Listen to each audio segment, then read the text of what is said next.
Supply দেওয়া যায়, মাঝে মাঝে কাফেররা এদেশের মধ্যে এটাকে ঢুকায়। শুনেছেন 3 দিন আগে আমি প্রথম আলোর মধ্যে পড়েছি, এই যে নিজের যে লিঙ্গ এটাকে পরিবর্তন করার এক শয়তানি সিস্টেম দুনিয়াতে আছে। আমাদের এই বাংলাদেশে বহু জায়গায় হিজড়াদের উৎপাত আছে, আছে না নাই? এই হিজড়ার মধ্যে কিছু আছে প্রকৃত হিজড়া, মানে আসলে কি পুরুষ না মহিলাটা চেনা মুশকিল। আর কিছু আছে, কিছু হলো ধান্দাবাজ পুরুষ, কিন্তু কামাই রোজগার মাংনা, এই দে হেই দে কইলে তো 10 টাকা দেওয়া লাগে। আপনারা কি করেন জানি না, আমি তো গোপালগঞ্জ থেকে ঢাকা নিয়মিতই যাই। তো যদি কোনোদিন ওরা গাড়িতে ওঠে, আগে থেকে 10 টাকা বের করে হাতে রাখি, আমি নিয়ে যা। কারণ ওদের যে গালাগালি, ওদের যে অন্যায় বিহেভ আচরণ, এগুলো কোনো সুস্থ মস্তিষ্কবান মানুষ সহ্য করতে পারে না। একবার আমি দেখেছি একটা মানুষ দিতে দেরি করেছে, তারে যে গোষ্ঠী দ্বারা গালি দিল, এরপরে তার সাথে যে আচরণগুলো করলো, এগুলো দেখে আর সহ্য হয় না, মনে চায় যে জুতা দিয়ে পিটাই। এগুলো প্রশাসন একটু দেখভাল করে এদেরকে দূরে রাখা, এদের যন্ত্রণা থেকে মানুষকে বাঁচানোর দরকার। কথা বলে ওদিনে শুনলাম পাটগাতিতে এক মেয়ের বাচ্চা হয়েছে, কিভাবে যেন ওরা জেনেছে, দল ধরে এই বাড়ি ঘিরছে, বলে বাচ্চা দে, নাহলে 5,000 টাকা দে, টাকা যদি না দিস বাচ্চা নিয়ে যাবো। পরে হাতে পায়ে ধইরা বহুত কায়দা কলম করে 1000 টাকা দিয়ে মাপ পাইছে। দেখছেন এরকম কিছু হিজড়া আছে না? কথা বলতে হবে। এবার দেখেন, এই হিজড়ার মধ্যে কিছু হিজড়া হলো প্রকৃত হলো পুরুষ, কিন্তু শারীরিক অবয়বকে মেডিসিনের মাধ্যমে পরিবর্তন করে একটু নারীর সুরাত ধারণ করেছে।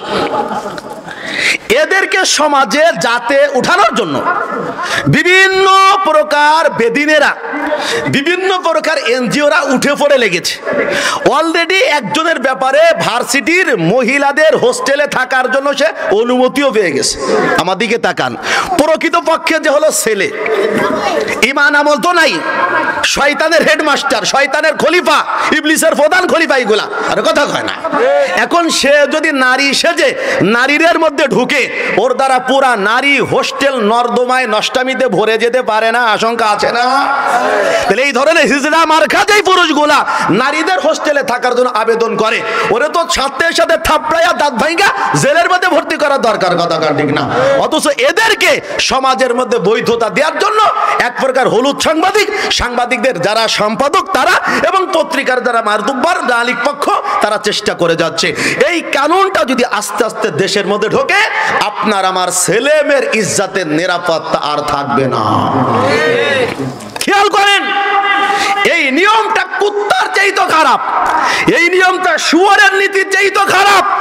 মানুষ হয়ে যে পুরুষ পুরুষের প্রতি আকৃষ্ট হয়, নারী হয়ে যে নারীর প্রতি আকৃষ্ট হয়, এ মানুষগুলা শুয়োরের চাইতে নিকৃষ্ট। বালহুম আদল, আল্লাহ বলেছেন।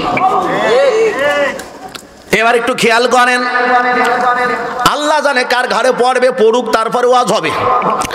কারণ কিছু বয়ান যদি হকভাবে বলা না যায়, মানুষের মধ্যে পরিবর্তন আশা করা যায় না।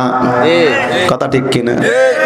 আমি আমার মসজিদের সভাপতি সেক্রেটারি মুতাওয়াল্লিকে বলেছি, আমাকে যদি আপনার একটু স্বাধীনতা দেন যে আমি কোরআন শরীফের সূরা ফাতিহা থেকে সূরা নাস 114টা সূরার মধ্যে আল্লাহ যা বলেছেন, ধারাবাহিকভাবে আপনাদের মধ্যে আমি শুধু বয়ান করব, একটু কষ্ট করে ধৈর্য সহকারে আপনারা শুধু প্রতি জুমায় শুনবেন।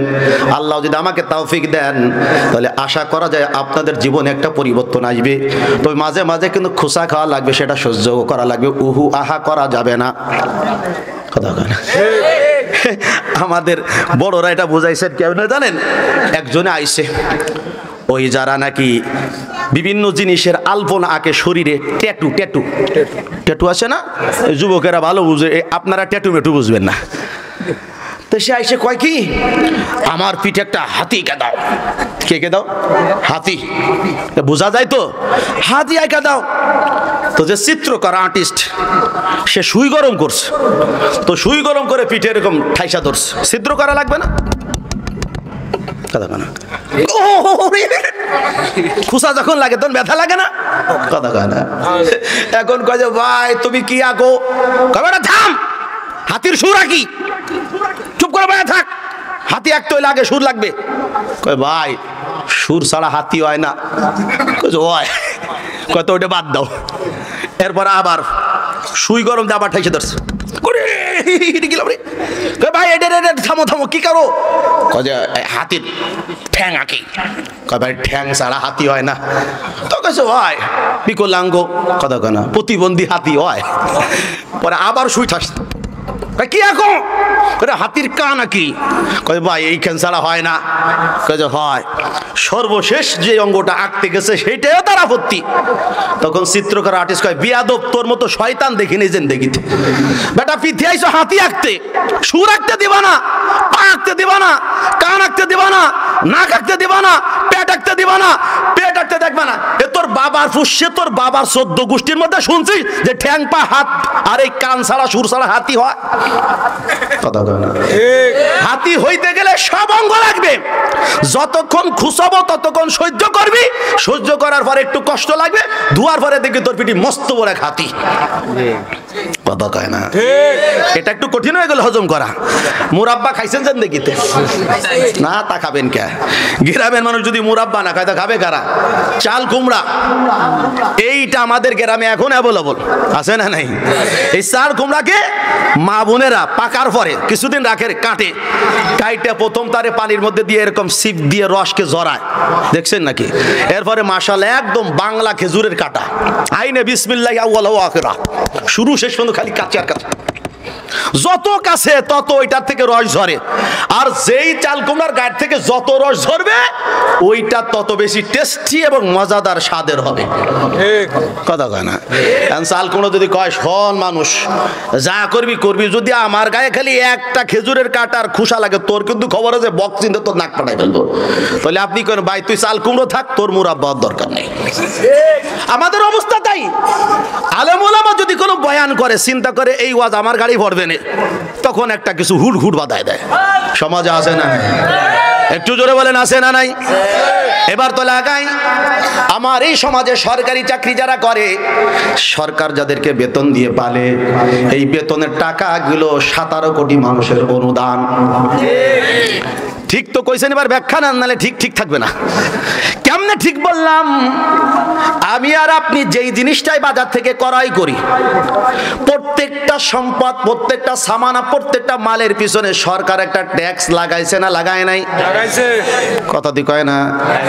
আমরা যারা চিল্লাই প্রতিদিন, আমাদেরকে কিছু কিছু ঔষধ খেতে হয়, গলার স্বরভঙ্গ হয়ে যায়, ঠান্ডা লাগে, কাশি লাগে, জ্বর হয়, এগুলো দূর করতে গেলে ঔষধ খেতে হয়।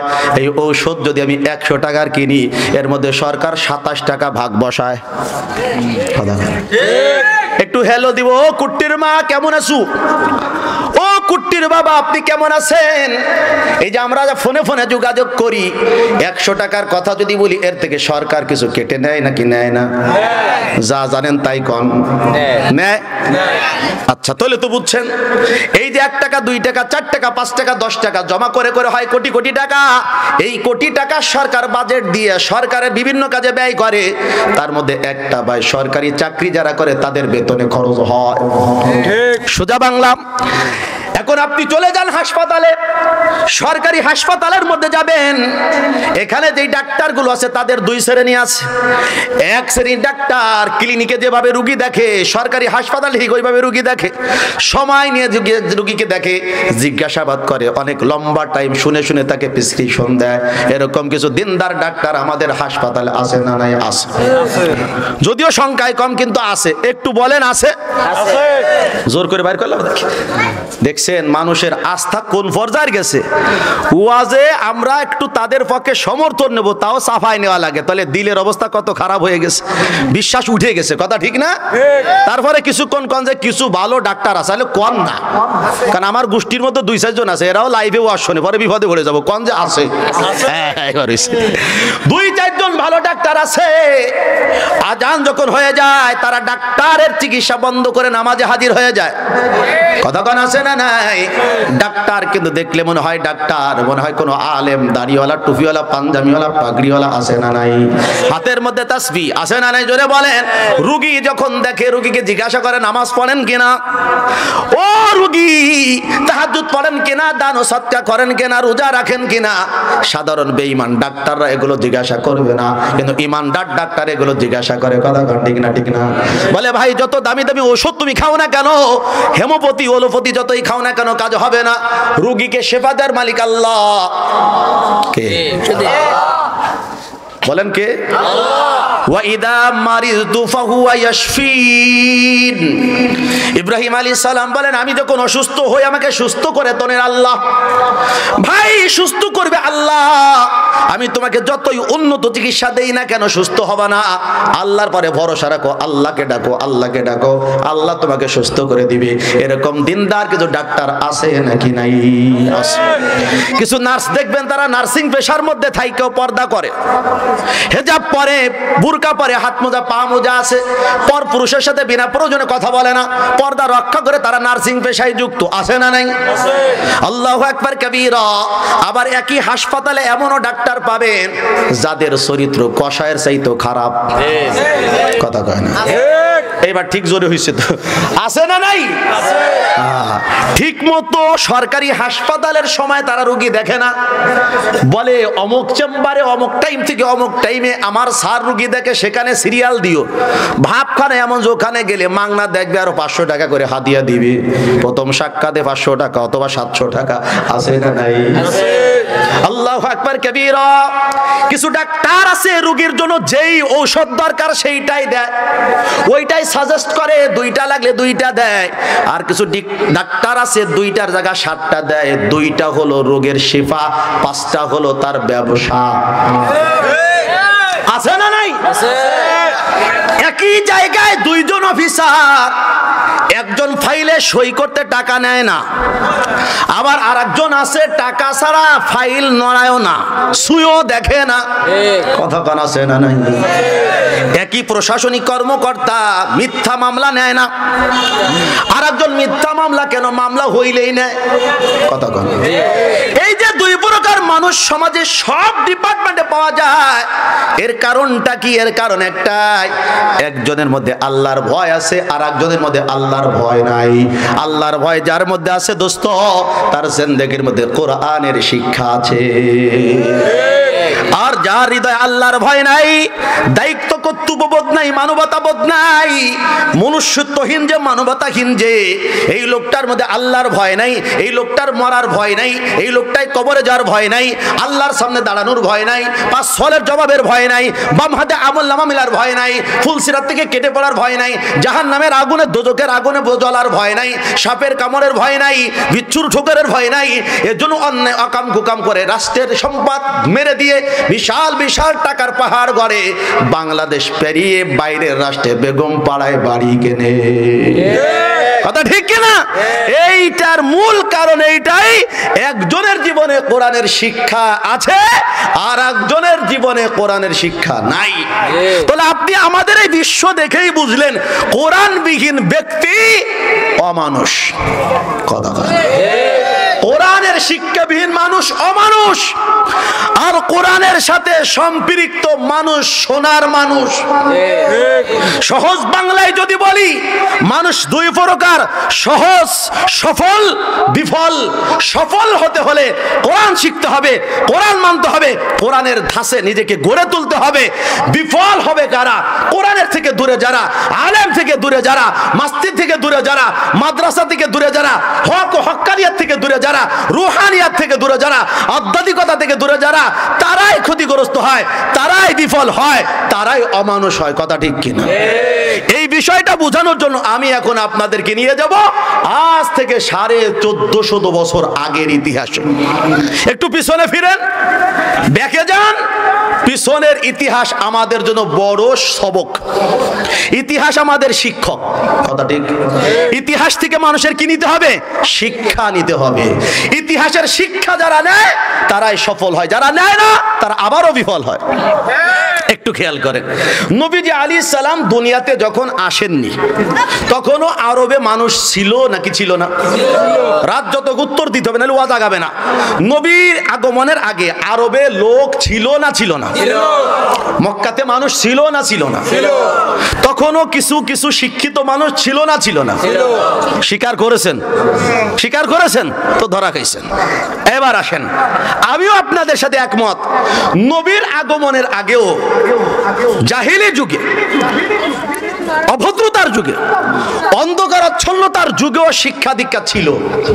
তবে সেই শিক্ষাটা, এই আমার দিকে তাকান, কোরআনের শিক্ষা না, সেই শিক্ষাটা ইলমে ওহীর শিক্ষা না, সেটা কেবলমাত্র মানুষের মাথা থেকে বের হওয়া মানব রচিত শিক্ষা। কথা কন, কিভাবে বুঝবো? একটু খেয়াল করেন, নবী যখন দুনিয়ার মধ্যে আসেননি তখন আরব বিশ্বের মানুষের অবস্থা, ছোট ছোট কারণে তারা মারামারি করত। কত কারণে? বলেন বলেন, ছোট ছোট ক্ষুদ্র ক্ষুদ্র কারণে। আপনাদের নাজিরপুরে যুগিয়াতে আছে কিনা সেটা ভিন্ন কথা, নবীর আসার আগের যুগে ছিল সেটা বোঝা হলো আসল কথা। যদি আমার আপনার যুগেও ওই রকম থাকে, বুঝবো আমরা জাহিলি যুগের থেকে বেশি ভালো মানুষ না। জাহিলি যুগে কি ছিল দেখেন, একজন গর্ভবতী মহিলা রাস্তা দিয়ে হেঁটে যাচ্ছে, এক দুষ্ট যুবক বলতেছে এই মহিলার পেটের মধ্যে মেয়ে আছে, এর ডেলিভারি হইলে মেয়েই জন্ম হবে। আচ্ছা বলেন তো, একজন মহিলা রাস্তা দিয়ে হেঁটে যাচ্ছে, তার পেট দেখে তোমার মন্তব্য করার দরকার কি? ওর পেটে ছেলে আছে না মেয়ে আছে, এটাতে তোমার কাজটা কি? এটা তো ফালতু কথা, বাজে কমেন্টস, কথা গান ঠিক না। এটার জন্য আল্লাহ দুনিয়াতে আপনাকে আমাকে পাঠান নাই। আর একজন বলতেছে না না না, পেট দেখে আমি যতটুকু বুঝছি ওর পেটের মধ্যে ছেলে আছে। একজনে কয় মেয়ে আছে, আর একজনে কয় ছেলে আছে। এখন দুইজনে বলে তাই ঠিক আছে, যা আছে তা তো আছে, হওয়ার পরে দেখা যাবে কি আছে। তাহলে লাখ বাজি, কি লাখ বাজি? জোরে কন, কি বাংলাদেশে বাজি আছে না নাই? জোরে কইেন। গতকাল টুঙ্গিপাড়া আমার সাথে মাহফিলে ছাত্রলীগের এক ছেলে গেছে, তো সে আমাকে শোনাচ্ছে, হুজুর এলাকা শেষ হয়ে গেল বাজি খাইতে খাইতে, বাজির ঠেলায়। আমি প্রথম বলছি বাজি মানে ওই যেগুলো ফুটায় ওই বাজি। হুজুর থুক্কু ওই বাজি না, এলো জুয়ার বাজি। আর আমি তো বুঝছি, একটু বলদ না সাজলে তো কথা বের হবে না। কইতে খেলা গেল, ক্রিকেট খেলা। আমার দিকে তাকান, আমি কিন্তু এই যুগের মোল্লা, আমি আদিম যুগের লোক না। আমিও স্কুলে পড়েছি, হাই স্কুলের ফুলা, অত ক্রিকেট খেলা আমিও জানি। আমার দিকে তাকান, খেলা শুরু হয়ে গেছে। ইন্ডিয়াতে খেলা হচ্ছে, ভিনদেশি দুই রাষ্ট্র খেলতেছে। বাংলাদেশের ফুলাফাইন ক্লাবে বৈশা, চায়ের দোকানে বৈশা বলতেছে বল, এই খেলায় কে জিতবে? কথা কয় না তো, পার্টি সাপোর্ট করতেছে একদল, বলে আজকের খেলায় কথার কথা আফ্রিকা জিতবে। যদি তোর আফ্রিকা যেতে তোরে দিব 10,000, আর ঠকলে তুই আমারে দিবি 10,000। বুঝতেছেন? আবার তাদের পছন্দের খেলোয়াড় আছে, ক তোর এই চাচা আজকে কয় রান করবে? ও কইছে এত, কই করলে ভাবি এত, না পাইলে তুই আমার আরো দিবি। কথা কয় না, বল এই 6 বলে কয় রান হবে? যে কয় রান হবে যদি হয় তো আমারে তুই দিবি, না হলে তুই ভাবি। এই বলে কি হবে? এরকম বিভিন্ন আমার শোনাচ্ছে। আর আমি তো জানি, খেলাধুলা তো ছোটকালে করেছি, বল চিনি, ছক্কা চিনি, চার চিনি, আউট চিনি। আরে চিনি না কোনটা, সবই চিনি। এখন আপনারা শুনাই, এইরকম বাজি আমাদের দেশে জুয়াখোর ছেলে ফেলে আছে না নাই? একটু জোরে কইতে হবে। আচ্ছা মুরব্বীরা তো ক্রিকেটের কিছু বোঝেন না, ফুটবল তো বোঝেন, গোল এটা তো বুঝেন। এ নিয়েও জুয়া হয় না, হয় না? বল আজকে কারা জিতবে, কোন দল জিতবে, কেটা কয়টা গোল দিবে, এগুলো নিয়ে আমাদের দেশে কোটি কোটি না হাজার কোটি টাকার জুয়া খেলা হয়। এগুলো ইসলামে সরাসরি হারাম, কবিরা গুনাহ। কথা কয় না, এগুলো কি গুনাহ? কবিরা গুনাহ। আমাদের দেশে লুডুর মাধ্যমে জুয়া হয়, হয় না? হয় না? লুডু যেটা টাকা দিয়ে খেলা হয় এটা কবিরা গুনাহ। ক্যারাম বোর্ড যেটা টাকা দিয়ে খেলো, মোবাইলে খেলো, আর বাস্তবিক কাঠের কোট দিয়ে খেলো, কবিরা গুনাহ। আছে না নাই? তাস দিয়ে আমাদের দেশে অনেকে জুয়া খেলে, এইটাও কি গুনাহ? জোরে কোন, কবিরা গুনাহ। কবিরা গুনাহ আল্লাহ মাফ করবে না তওবা ছাড়া। এবার আমার দিকে তাকান, দুই যুবক রাস্তা দিয়ে মন্তব্য করতেছে, এই গর্ভবতী নারীর পেটে মেয়ে আছে। আর একজন বলে না ছেলে আছে। বলে যদি তোমার কথা অনুপাতে ছেলে হয় আমি তোমাকে এত টাকা গিফট করব। বলে আমার কথা অনুপাতে যদি মেয়ে হয় তুমি আমাকে এত টাকা হাদিয়া দিবা। বলে ঠিক আছে, সবর করো, মহিলার পরিচয় জিজ্ঞাসা করো, কার বউ কার মেয়ে খোঁজ খবর লাগাও। বাচ্চা জন্মের পরে আমরা খোঁজ নেব, যে জিতবে তার অন্য পক্ষ টাকা দিবে। কেমন কথা? এখন আর একজন বলছে অতদিন ধৈর্য ধরার টাইম আমার নাই। এখন এখনই ফাইসালা হতে হবে, এখনই জানতে হবে মেয়ের পেটে কি আছে। বলে জানবা কি করে? কয় জানার জন্য যা দরকার তা আমার কাছে আছে, অস্ত্র আছে। কোমর থেকে খন্দর বের করেছে, ছুরি বের করেছে, টান টান করে গর্ভবতী মহিলাকে রাস্তার মাঝে শুইয়ে দিয়েছে, পেটটা আস্তে করে ফেড়ে তার থেকে বাচ্চা বের করেছে, ছেলে নামিয়ে প্রত্যেক করেছে, যে জিতছে সে অন্য পক্ষকে গিফট করেছে, তার জুয়ার টাকা দিয়ে দিয়েছে, দুজনে পিশাচের মতো হাসতেছে। মাঝখান থেকে দুইটা মানুষ জগৎ থেকে চলে গেল। দুইজনের পৈশাচিক আনন্দের কারণে, তাদের একটু মাত্র ইগোর কারণে, অল্প কিছু দুনিয়ার টাকার প্রলোভন পাওয়ার জন্য দুইটা আদম সন্তান দুনিয়া থেকে চলে গেল। এটা নিয়ে তাদের কোনো দুঃখ নাই। বাংলাদেশেও মাঝে মাঝে এরকম অল্প টাকার কারণে মানুষ মারা হয়। কথা কোন ঠিক না? ঠিক না? আছে না নাই? এবার একটু তাকান তাহলে কত বড় জাহেল তারা ছিল, কেমন অত্যাচারী মানুষ তারা ছিল। মহিলাদের মাতৃজাতির কোনো মর্যাদা ছিল না। নারীদেরকে গরু ছাগলের মতো গোসর দিয়ে রশি দিয়ে বাজারে টানতে টানতে তারা বিক্রি করতো। নাউজুবিল্লাহ। গরু ছাগল উটের দাম যত না ছিল, তার চেয়ে মহিলাদের দাম অনেক কম ছিল। তাহলে নারীকে তারা গরু ছাগলের স্তরে নামিয়ে দিয়েছিল। ওখান থেকে আমার নবী নারীদেরকে তুলে রাজ সিংহাসনের রানী বানিয়ে দিয়েছেন। সুবহানাল্লাহ। ইসলাম নারীকে ঠকায় নাই, আল্লাহ নারীকে ঠকায় নাই, কোরআন হাদিস মানুষকে, মহিলাদেরকে ঠকায় নাই, নারীদেরকে ঠকায় নাই, বরং নারীকে সর্বোচ্চ সম্মানিত করেছে। এ কথা বোঝে না এ জামানার অনেক জ্ঞান পাপী নারীর দলেরা আছে না নাই? জোরে গান। ঘরে থাকবো না, স্বামীর কথা মানবো না, মিছিল দেয়। আছে না নাই? মিছিলের ঠেলায় কুড়াল গুফায় এখন রাস্তায় রাস্তায়। আছে না নাই? ইটের ভাটায় দিন মজুরি দেয়। যাদেরকে দেখে সসম্মানে আমরা পুরুষেরা সবাই বাসের থেকে সিট ছাইড়া এদেরকে মহব্বতের সাথে বসাইতাম। এখন মাঝে মাঝে এই বলদ ফালাপ মহিলাগুলোর দেখা ওদের সাথে তখন জিদ লাগে। তুই যখন সমান অধিকারের দাবি করছিস, আমিও যদি ঝুলতে পারি তোরও ঝুলতে হবে। এখন ঝুলাঝুলি শুরু হয়ে গেছে, সম্মান করে না। কথা কোন ঠিক না? ঠিক না? নিজের সম্মান যদি কেউ নিজে হারায়, একে সম্মান কে দিবে? আমি একজন আলেম, আমার সম্মান আমাকে ধরে রাখতে হবে। আপনি আমাকে দিবেন, যদি আমি নিজেই নিজের সম্মান নষ্ট করি, আপনি সম্মান দিবেন কি করে? আপনি এখন আপনার বয়ান, আমার বয়ান শুনলেন, আপনি কালকে আমাকে দেখলেন আপনার বাড়ির পাশে এক টেলিভিশনের দোকানে বসে আমি 4 ছক্কা মারতেছে, আবার দেখলেন আর এক কোটে বসে লুডু খেলতেছে, আবার আর একদিন দেখলেন একজনের সাথে সুদের লেনদেন করছি। এই যতটুকু সম্মান ভালোবাসা আজকে আলোচনার পরে তৈরি হবে, 1 ইঞ্চিও কি থাকবে? রাত জেগে কোন হুজুরের কোন শয়তানের ওয়াজ শুনছি? খাড়া শয়তান। কথা কোন ঠিক না? কথা ঠিক। তাহলে সম্মান শুধু চাইলে হবে না, ধরে রাখতে হবে। এবার একটু তাকান, একটা গরুতে একটা উটে অবলা প্রাণী অন্যের বাড়ি থেকে, অন্যের পুকুর থেকে, অন্যের ঝর্ণা থেকে, কুয়া থেকে একটু পানি পান করেছে। আপনি যদি বাড়ি থেকে গরুকে ছেড়ে দেন, ও কিন্তু বুঝবে না আমার মালিকের ঘাসের গৌড়া কোনটার, পরের মালিকের ঘাস কোন জায়গায়। ঘাস পাইলে মুখটা ঢুকায় দিবে। কথা ঠিক কিনা? আপনি বিলের থেকে আপনার গরুকে ছেড়ে দিবেন, আশপাশে অনেক কলার ক্ষেত আছে, আপনারও একটা আছে, চাচাতো ভাইয়ের একটা আছে, বিরোধী দলের একটা আছে। ওরে যতই বলেন দেখ গরু, বর্তমান সময়টা কিন্তু খুব খারাপ যাচ্ছে, খবরদার আমার ক্ষেতের কলাই ছাড়া কারোর খাতের কলাই খাইস না রে বাপ, তোর পায়ে ধরি। এরকম যদি তারে 100 ঘন্টা ওয়াজ করেন, গরুর সাইডে দিয়ে দেখবেন বিসমিল্লাহ বইলা আগে মুখের কাছে যার ক্ষেত পাবে তারটাই সর্বনাশ করবে। প্রাণী তো ওর ওই বুদ্ধি থাকলে তো মানুষ হইতো, ওরাই চেয়ারম্যান মেম্বার হইতো। কথা কন না, ওরা গরু হবে কে? একটু খেয়াল করেন, এই গরুগুলো, এই উটগুলো, ছাগলগুলো অন্যের জায়গা থেকে কেন পানি খাইলো? এজন্য এই পক্ষ ধর, খালি ধরে নাই, ওই প্রাণীগুলোরে তো মারছেই, যারা প্রাণী ছাড়ছে এদেরকেও মারছে। এইটুকু শুধু শেষ না, পাল্টা পাল্টি ধাওয়া, পাল্টা ধাওয়া, আক্রমণ, এই সেই, খুনা খুনি, গুমাগুমি, ফাটাফাটি, এগুলো করতে করতে 100 বছর পার হয়ে গেছে, ওই এক উটের মামলা শেষ হয় নাই। কথা বুঝাইতে পারলাম না। আমি আমার গ্রামে একদিন শুনি যে পাশের বাড়িওয়ালাকে আর এক পাশের প্রতিবেশী বলছে ও ঠ্যাং কেটে ফেলা। ঠ্যাং কাটে ফেলতে বলে, ব্যাপারটা কি, ঘটলো কি? পরে শুনলাম যে ওই বেচারির মুরগির ঠ্যাং পাশের লোক ভাঙা দিছে। এই জন্য সে মুরগির ঠ্যাংয়ের পরিবর্তে যার মুরগি ভাঙছে, যার পা ভাঙছে, সেই বেচারার মনের কষ্ট, আমার মুরগি কেন ভাঙলো, এখন ওরই পা ভাঙা উচিত। কথা কয় না। আচ্ছা মুরগির পা ভাঙছে কেন, সেইটা খুঁজতে গিয়ে দেখলাম আরো রহস্য, ইলাহি কাণ্ড কারখানা।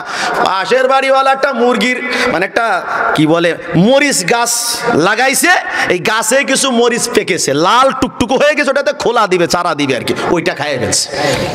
এই মনের দুঃখে এমন মারছে যে মুরগির পাই ভেঙে ফেলছে। আচ্ছা এক মরিচ সমান সমান মুরগির ঠ্যাং নাকি, আর এক মুরগির পা সমান সমান একজন মানুষের পা। এই হলো আমাদের গ্রামীণ বিচার। কথা কয় না, রাগ হইলেন? ইসলাম কত সুন্দর দেখছেন। বলে তোমারে কেউ এক থাপ্পড় দিছে অন্যায় ভাবে, তুমিও প্রতিশোধ স্বরূপ তাকে একটা থাপ্পড় দিতে পারবা, এটা রাইট, নিয়মে আছে। তবে শুইনো, সে যতটুকু জোরে দিছে তার থেকে বেশি জোরে দিলে কিন্তু ওইটুক বেশিটা জুলুম হয়ে যাবে। এখন যখন আমারে শর্ট দিছিল, আমরা কি পালা পয়ডা নিয়ে বসেছিলাম? বিসমিল্লাহ, ওরে ভাই 5 কেজি। এবার আমিও যখন মারছি পালা পয়ডা ধরে একদম টাইম মেশিন হাতে ফিট করে মারছি। মানুষ যখন প্রতিশোধ নেয় স্বাভাবিক আগের চাইতে একটু বেশি নেয়। কথা ঠিক। এজন্য হলো আল্লাহর হুকুম হলো মাঝে মাঝে প্রতিশোধের যদি আপনি লিমিট রক্ষা করতে না পারেন, আপনার জন্য উত্তম হলো ক্ষমা করে দেওয়া। কষ্ট হলো নাকি? এবার খেয়াল করেন, কেন ও রুটে আমার ঝর্ণা থেকে কুয়া থেকে পানি খেলে যেন মার ধরাধরি একদিন 2 দিন না, শতাব্দীর পরে শতাব্দী চলে আসতেছে। এটার নাম হলো জাহিলি যুগ। আর বললাম না, জাহিলি যুগের একটু নিদর্শন দিলাম। এই জাহিলি যুগের মধ্যে আমার নবীর আগমন, ঠিক না? নবী আলাইহিস সালাম দুনিয়ার মধ্যে তাশরিফ এনেছেন। আস্তে আস্তে করে আমার নবী বড় হচ্ছেন। নবী আলাইহিস সালামের ওই যুগের মধ্যে আরবের মধ্যে কাব্য কতিবার একটা প্রতিযোগিতা হতো। কবিতা আছে না আমাদের দেশে, কবিতা ছন্দ মিলে মিলে কথা বলা, এরকম আরবিতে কবিতা রচনা করা হয়। এই কবিতা রচনা হতো, কবিতা যারটা সবচেয়ে ভালো সাহিত্য মানে হতো, সেই কবিতাটা তারা কাবা ঘরের দেওয়ালে লটকিয়ে রাখতো, টাঙ্গিয়ে রাখতো। তাহলে এটা কি শিক্ষা না? কথা বলতে হবে, উত্তর না দিলে আওয়াজ হবে না। শিক্ষা। শিক্ষা শিক্ষা কিভাবে বুঝলেন? আমাদের প্রত্যেকটা ভার্সিটিতে ভাষা শিক্ষা আছে না? কথা কয় না? আছে। ইংলিশ মিডিয়াম আছে, আরবি মিডিয়াম আছে, এরকম আবার উর্দু ভাষারও একটা শাখা আছে, ফার্সি ভাষারও আছে। প্রত্যেকটা ভাষার শাখা, ভাষার উপরে আমাদের অনেকে ডক্টরেট ডিগ্রি নেয়। এরপরে ভাষার উপরে অনেকে বিভিন্নভাবে চর্চা করে না বলেন? এভাবে করে ওই যুগে তারা ভাষা চর্চা করত। এই ভাষার চর্চা, কাব্য কবিতা সাহিত্যের চর্চাই প্রমাণ করে ওই যুগেও লেখাপড়া ছিল। এটুকু শুধু বুঝালাম, রাত হয়েছে আর লম্বা করলাম না। আর একটা বলি, নবীজির উপরে যখন কোরআন নাজিল হতো তো কাফেররা নবীর এই কোরআন তেলাওয়াতের পরে কি বলতো? বলে এইটা হলো মানুষের কথা। নাউজুবিল্লাহ বলেন। তারা কি বলতো? এটা কার কথা? মানুষের কথা। কখনো বলতো মুহাম্মদুর রাসূলুল্লাহ সাল্লাল্লাহু আলাইহি সাল্লাম নিজে বানোয়াটি করেছে, নিজে তৈরি করে আল্লাহর নামে বলে, অথবা বলতো বাহিরের অনারবি এক মানুষ চর্চা করে আরবি ভাষা তারা শিক্ষা দিয়ে যায়, আর সে বলে এটা আল্লাহর কালাম। তারা বলতো এটা আল্লাহর কালাম না। জোরে বলেন নাউজুবিল্লাহ।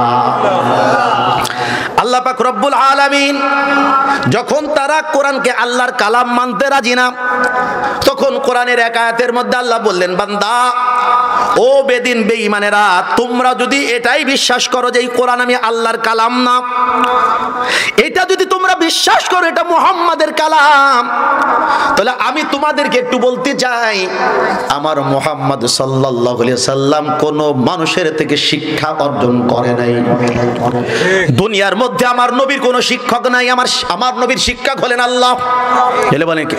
আল্লাহ। রাসূল বলেন না, আল্লামানি রাব্বি ফাআহসানা তালিমি ওয়া আদাবানি রাব্বি ফাআহসানা তাদিবি। আমার আল্লাহ আমাকে শিক্ষা দিয়েছেন, আমার আল্লাহ আমাকে উত্তম তরিকায় শিক্ষা দিয়েছেন। সুবহানাল্লাহ। আল্লাহর থেকে উত্তম শিক্ষক কেউ হতে পারে না, নবীর থেকে উত্তম ছাত্র কেউ হতে পারে না। নবী আমার নবী উম্মি নবী, দুনিয়ার কোন পাঠশালা আমার নবী শিক্ষা লাভ করে নাই। তোমরা তো আরবি সাহিত্যের ভাষা পণ্ডিত, তোমরা আদিব, তোমরা ফসি, তোমরা বলিক, অলংকার শাস্ত্রের বড় বড় তোমরা পণ্ডিত। তাহলে একটা কাজ করো, আমার নবী যে কোরআন তোমাদের কাছে বয়ান করেছেন তার সূরা হলো 114টা। কথা কয় না? এই 114 সূরা সবগুলো এক সাইজের না, ছোট মাঝারি বড় আছে না নাই? সবগুলো কি বাকারার সাইজ? ফিল সাইজও তো আছে। কথা কয় না? সূরা কাউসারও তো আছে, আছে না নাই? সূরা ইখলাসও তো আছে, সূরা আসরও তো আছে। এগুলো ছোট ছোট সূরা। এবার আল্লাহ বলে ফাতু বিসূরাতিম মিন মিথলিহি ওয়াদউ শুহাদাআকুম মিন দুনিল্লাহ। কাফের বেঈমান মুশরিকেরা রে, তোরা যদি বলিস এই কোরআন আমার রাসূলের কালাম, তোরা তো ভাষা সাহিত্যিক বড় বড় পণ্ডিত শিক্ষিত মানুষ, আমার নবী উম্মি হয়ে যদি 114টা সূরা বানাতে পারে, তোরা পণ্ডিতরা এর থেকে আরো বেশি বানাইতে পারবি? কথা কেন? তোরা এর থেকে আরো বড় সাহিত্যের মান উত্তীর্ণ কইরা কবিতা কাব্য রচনা করতে পারবি, এই কোরআনের মতো আরো সুন্দর সুন্দর কালাম তৈরি করতে পারবি। 114টা বানানোর দরকার নাই। যা যা যা, কোরআনের মধ্যে 114 সূরার মধ্যে সুসংক্ষিপ্ততম সূরা, ন্যূনতম সূরা সূরা কাউসারকে সামনে রেখা এইরকম 3 আয়াত বিশিষ্ট একটা সূরা বানায় দেখা। কাফের আবার বাড়াইছে, এইবার তো পারতামই, একটা সূরা বানানো কোনো ব্যাপার? কথা কয় না? চ্যালেঞ্জ অ্যাকসেপ্টেড, গ্রহণ করেছে। আল্লাহর চ্যালেঞ্জ তারা গ্রহণ করে এবার ময়দানে নামছে।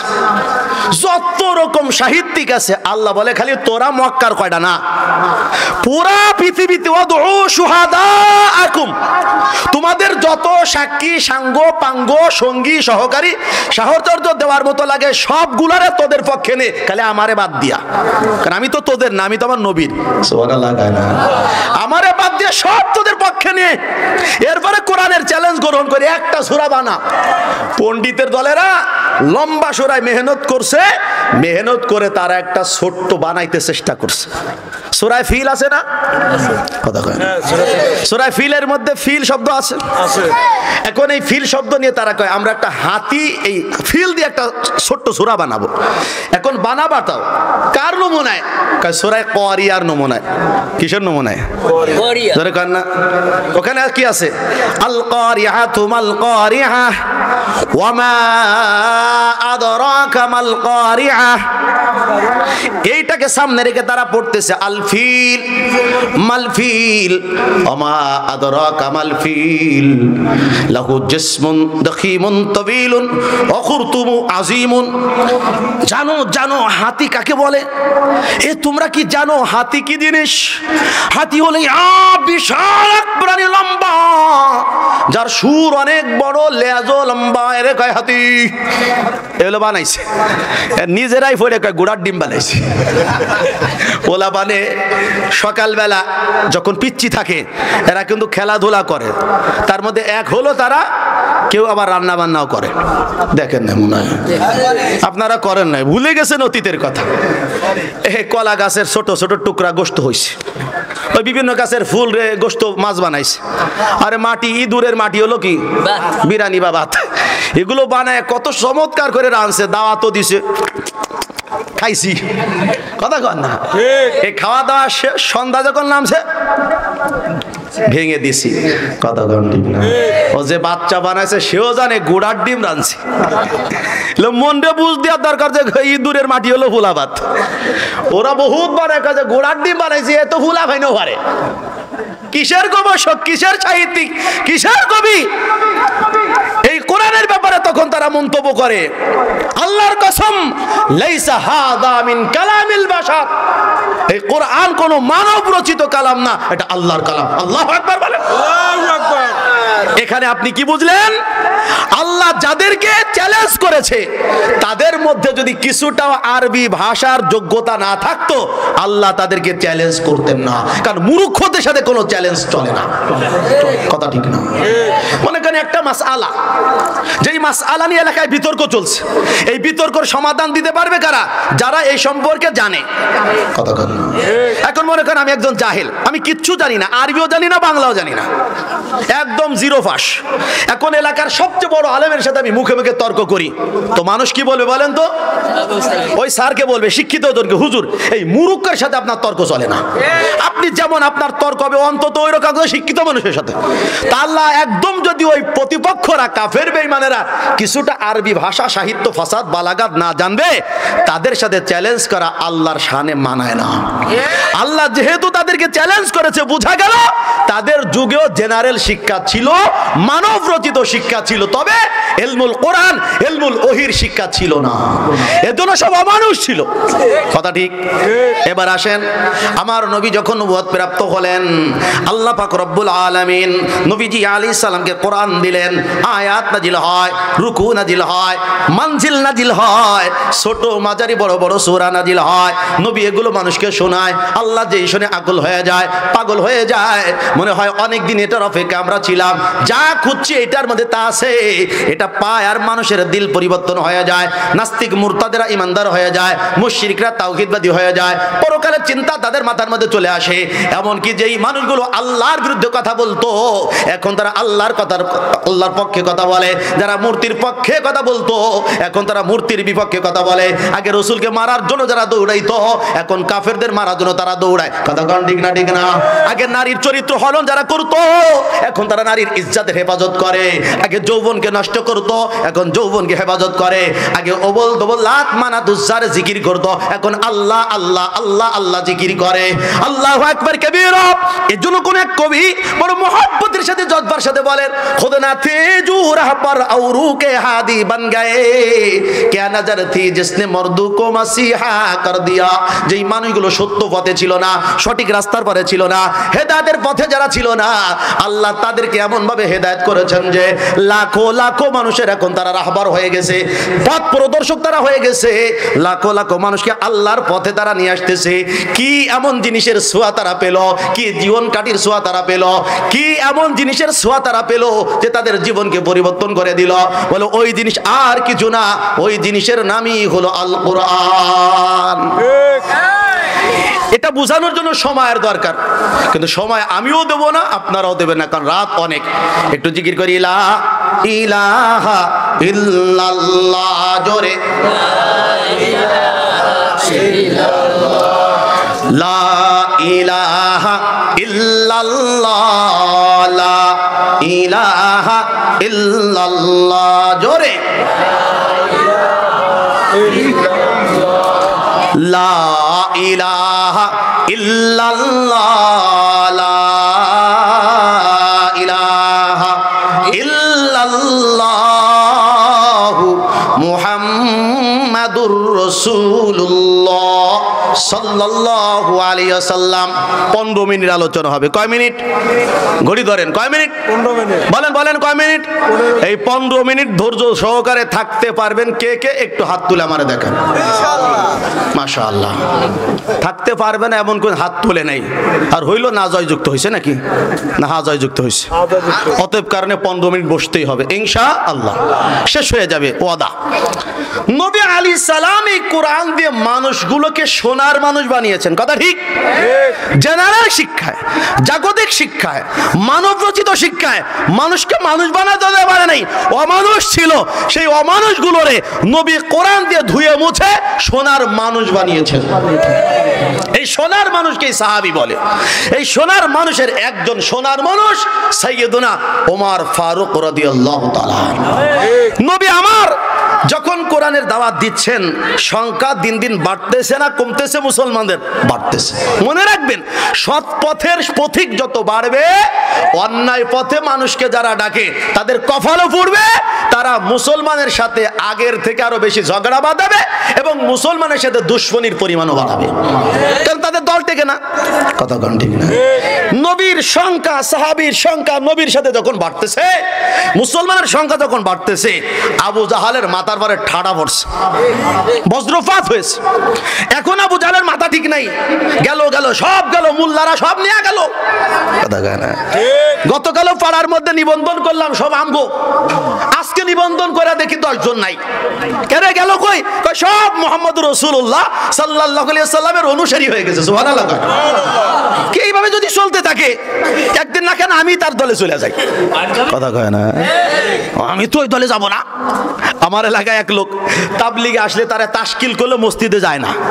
তো আমি একদিন জিজ্ঞাসা করি, চাচা আপনি মসজিদে যান না কেন?